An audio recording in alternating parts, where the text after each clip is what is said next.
Hello and welcome again to Creative Connections. I'm Gary Blanchard, and today my guest is artist Ritza Elizabeth.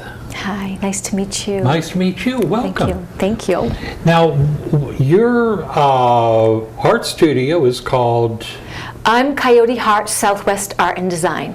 Okay, so are you originally from the Southwest? Thank you. I lived for 2.5 years or so in the Southwest, and it really just left its impression upon me.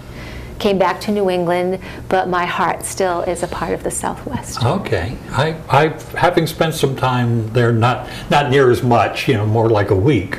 I can understand though how it would do that. Yes. So your art all has a Southwest theme to it.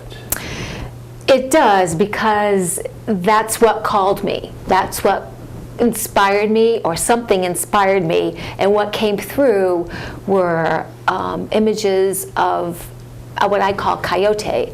Some people call them dogs, or whatever they are to the people. That's fine with me. Mm-hmm. But I felt inspired and really called to start to draw these images, and they were, I was homesick for the Southwest. Okay. So they started to come through. I thought they would only be for me, but I was encouraged by people, mostly strangers, to keep continuing. Isn't that a wonderful thing to get encouragement, not just from friends, mm-hmm. but from strangers? At that time, Gary, I didn't really feel I had any friends, and it was a way for me to express my sadness, my disappointment in myself, my next steps and what I would do. And it was a way for me to feel connected to creativity, to humanity, to believing that something beautiful and wonderful would happen. And looking at your work, something beautiful and wonderful has happened. You have some characters, mm-hmm. icons that you use a lot in your work. Yes. Why don't we look at some of these? Thank you. What do we have here? Thank you. That coyote is called, her name is Roxanne, and she's the iconic queen character of this band. And through her is how all the other characters sprang forth. Though I didn't consciously know it at the time, I just drew, and they morphed into who they are. All right. And now we have? That's Carl Coyote, and he's the epitome of the boy next door, someone always trustworthy, can show up for you. He's kind of has sometimes a dopey look to him, but he's really so, the hero that's always there. It's just showing up for you. And his name came from, there was a trainer, a personal trainer in the Southwest in Sedona, who really liked to help people morph into the person, into the physical dream of what could be accomplished. Many people were 100 or so pounds overweight, and he loved taking people on to help them become what they felt they wanted to be, and losing weight and meeting a goal. So that name just came to me when I was drawing him. By the way, I really love the moon up there. That's one of my favorite images is the moon. So it's a coyote moon. All right. And here we have? That is Southwest Renge, and she's a rattlesnake. Initially there's one image I drew of her that I named her Southwest Charlie, ending in an I.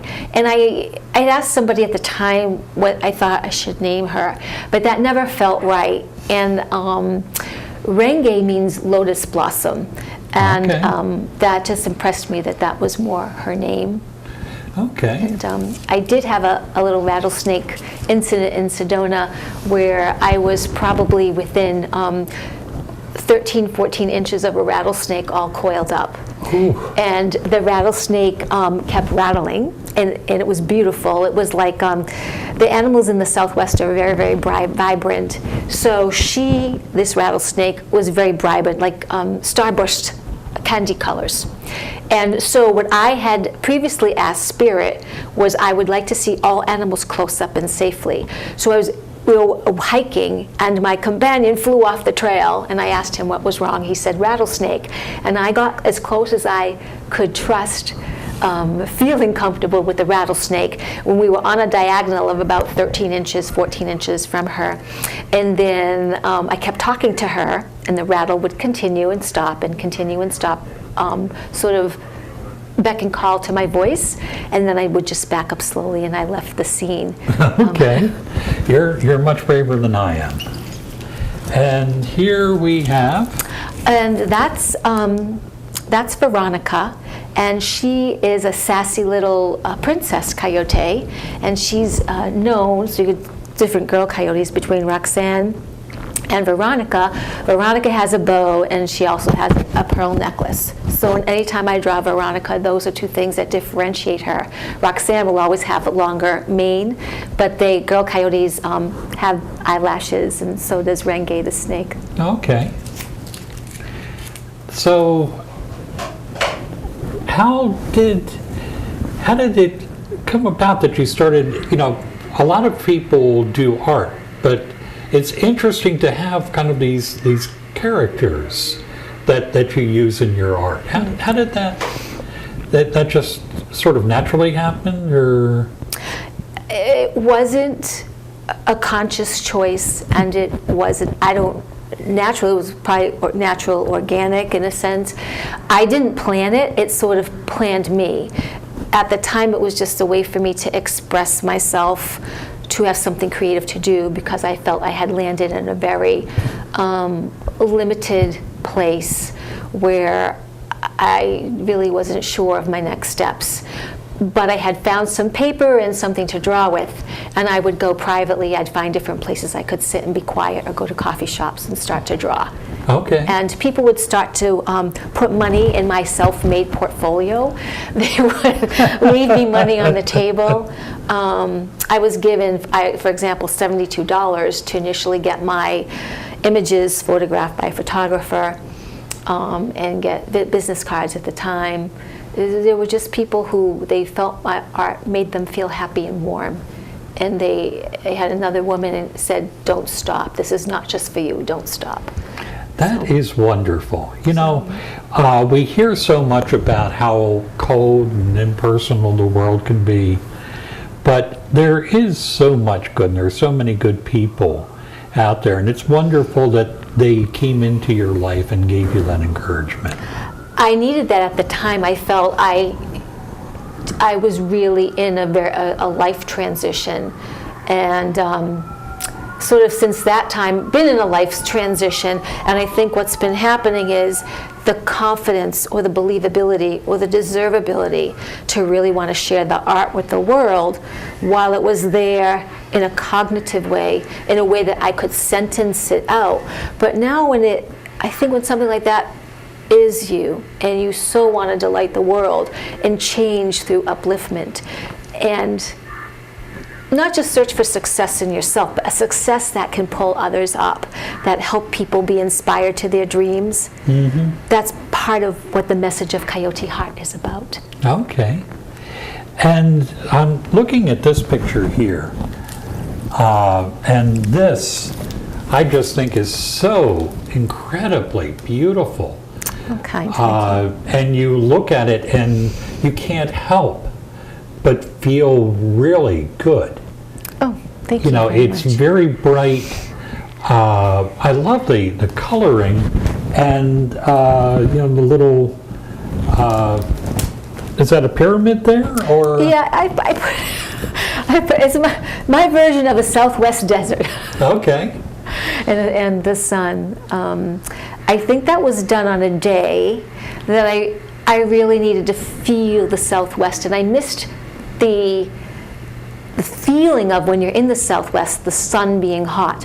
Now, certainly it doesn't really always to look like that. That was the child in me conjuring that. Yeah. But I think that there is something to be said for drawing things as you feel them rather than as they are.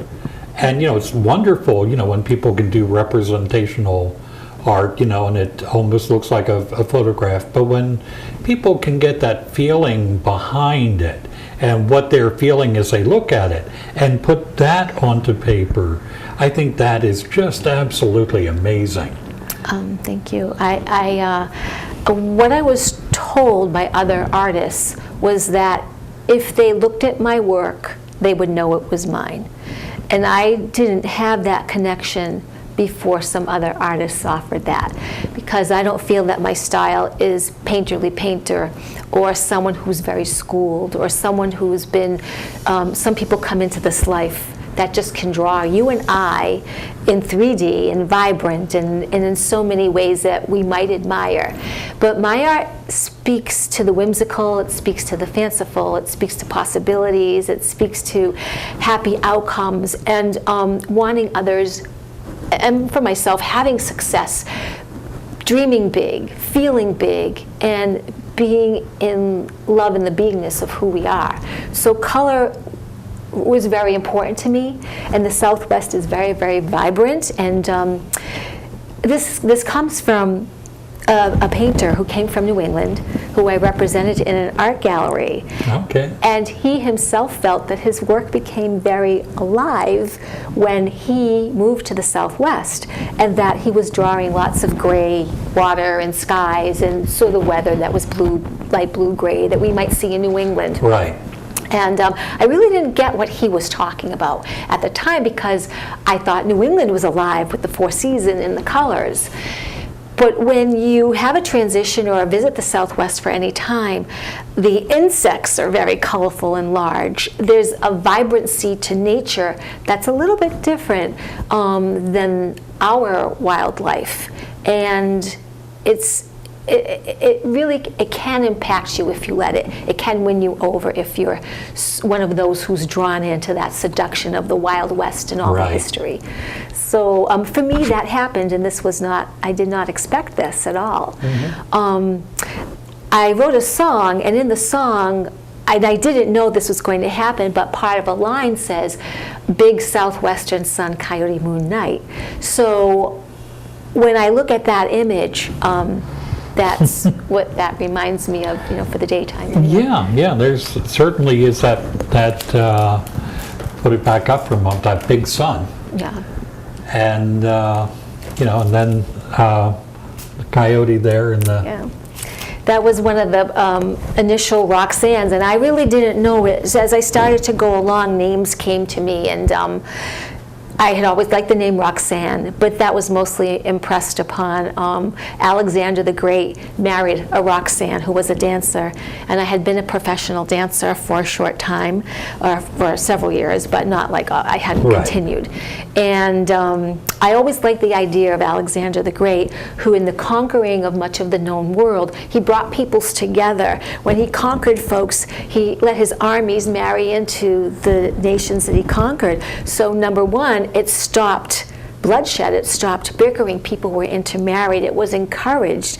And I always admired that he had this vision of empowering not only a legacy for what he was doing and building, but for people, that he was connecting people everywhere. Right. Now, works like this, these are available for people to purchase?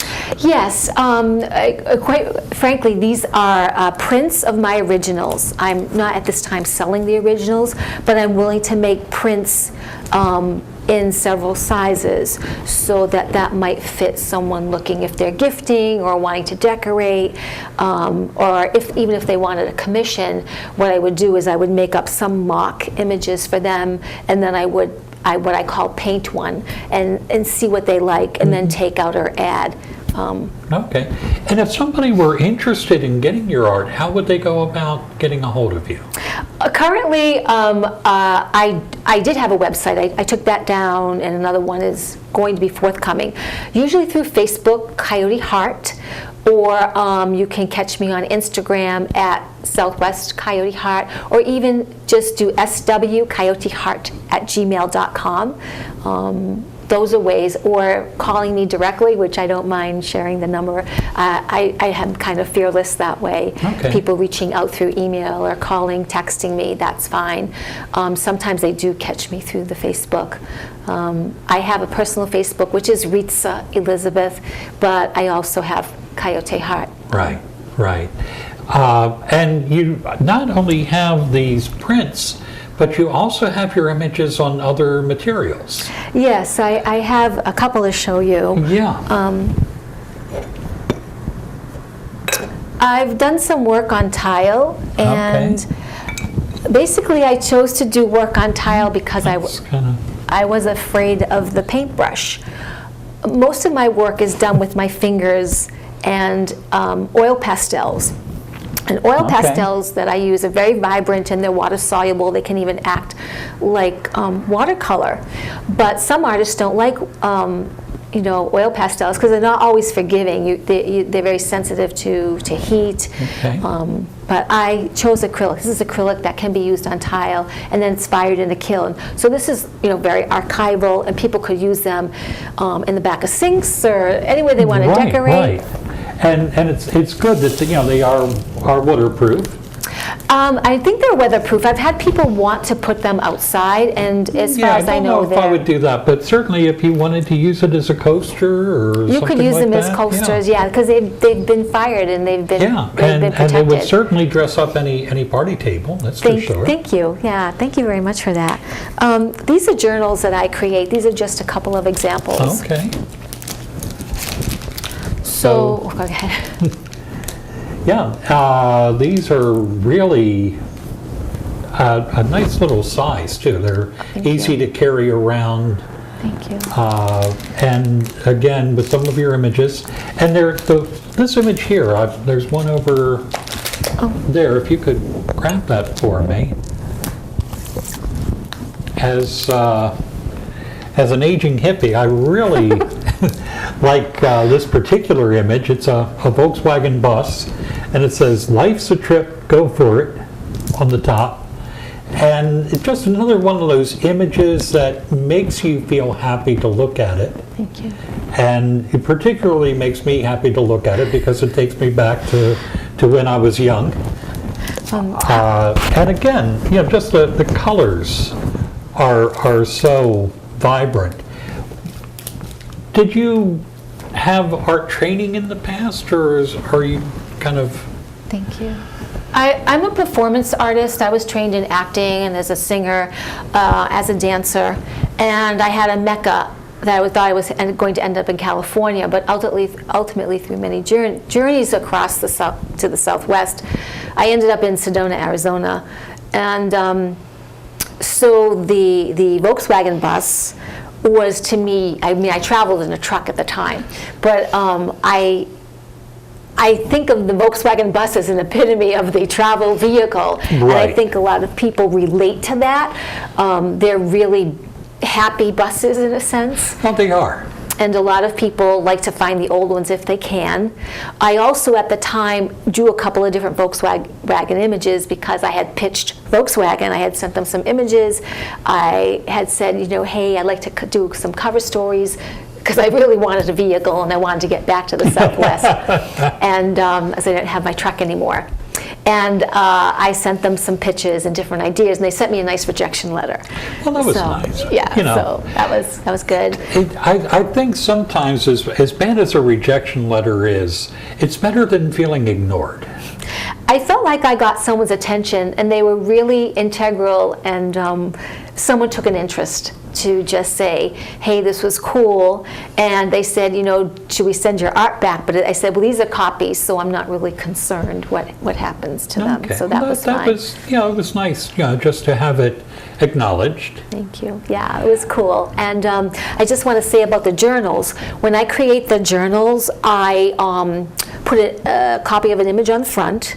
There is an image in the back, and there's actually 2 little art stickers and my bio within the journal. Oh, that's great. And ways to get in touch with me are either on the outside as the logo or inside. So one is actually, they're being sold at Alexis Grace in downtown Worcester at a consignment shop. Okay. And I believe the price on them right now is $25. So she keeps saying I should go to upscale places, but I'm getting ready and prepared to do a lot more. Okay. So when you were doing, what type of performance art were you doing? Just I was doing a lot of acting in the Boston area. I was doing some film. I was doing some stage. I had training as a Middle Eastern dancer, so I did some clubs and private work, parties, anniversaries. I was teaching a little bit. I had acting training from a very well-known person in Newburyport, Massachusetts, but I also took acting classes within the Boston area. Okay. And my journey out to the Southwest was to end up with screenplay writing and film acting in California, and I kind of hadn't got that far. I got held up in Sedona, Flagstaff area as well, and I worked for a while, a good chunk of time at Goldenstein Art Gallery in the Southwest, and that's how I think I got some more influence about art, but I never thought that I would be an artist per se. Right. I didn't think that I had that. I thought that you had to be trained. I thought that only certain people merited that. And one of the women that I admired in her art, she had said, you can go to art school, but what happens is outside of college that you kind of discover your own voice.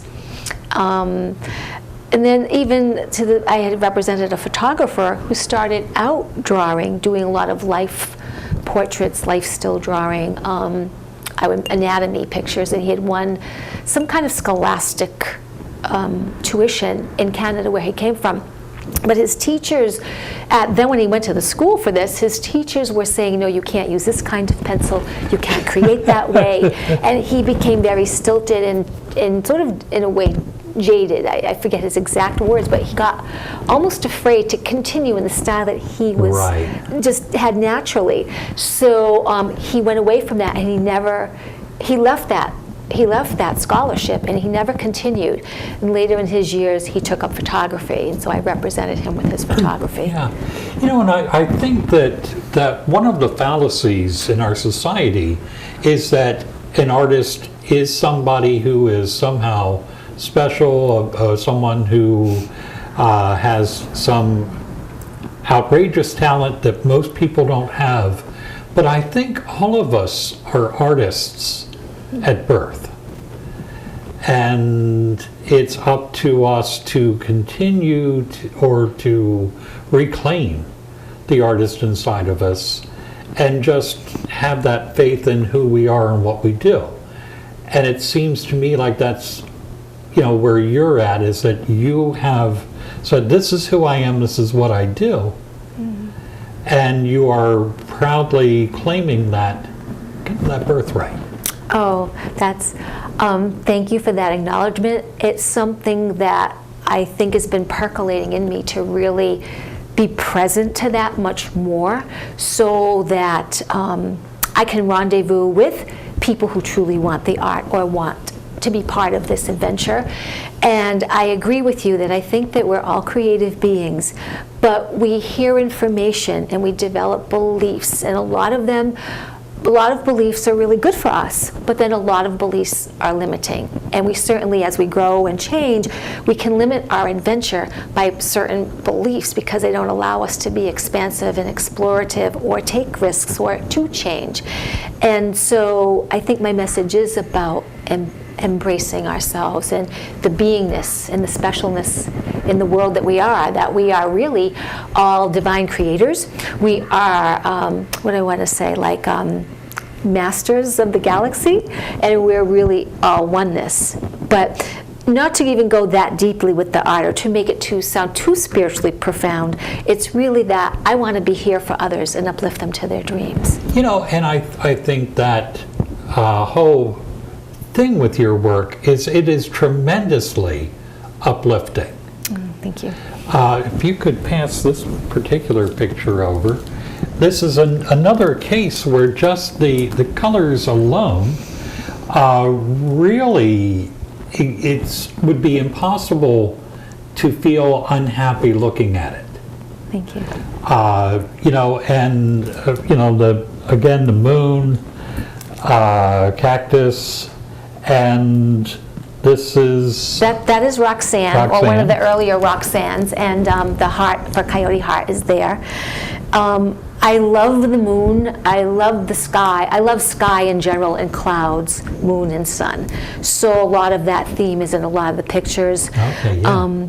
The cactus that I have drawn, when I initially started to draw cactus, I actually had a lot of thorns in the cactus. And then I think as I started to move out of sadness or anger, the cactus shed their big sequoia needles, and they're not there anymore. And I still actually have cactus in my leg from several years ago. People may not know that the cactus plant, to protect itself, will shoot little cactus needles out. And I probably was several feet from any little cactus, and even had nylons on as I made my way across the neighborhood where I used to live and toward my work. I used to walk to work a lot because I was in the gallery for several hours every day. And I thought it would just leave my skin, you know, but it didn't. It stayed embedded, and it doesn't bother me, but Wow. it's still there. Yeah. So what's next for you? I think for me, just I'm in the process of really getting ready to be more on social media, to want to teach, to want to lecture, not only about art, but about ourselves. And it's connected to my art, to my acting and writing passions. It's really about just the readiness of continuing to do art. I want to also work on a book for my art, the characters and how they were born. But I'm getting ready. I feel like I'd like to invite patrons or investors into my world and set this free for everybody to enjoy it across the planet. Yeah. So by all means, folks, go to Facebook. It's Coyote Heart. Coyote Heart. And it may say even Southwest Art and Design, so you'll know it's me, and you'll know it's me by, I think, just the vibrancy of the colors. Yeah, just by, absolutely. You have a very unique style that I think is yours. Thank you. And, you know, that anyone looking at it would say, oh, I know who did that. I want to thank you so much for coming on the show and sharing your art with us. And I want to thank you all for being with us again for Creative Connections. And I will see you next time.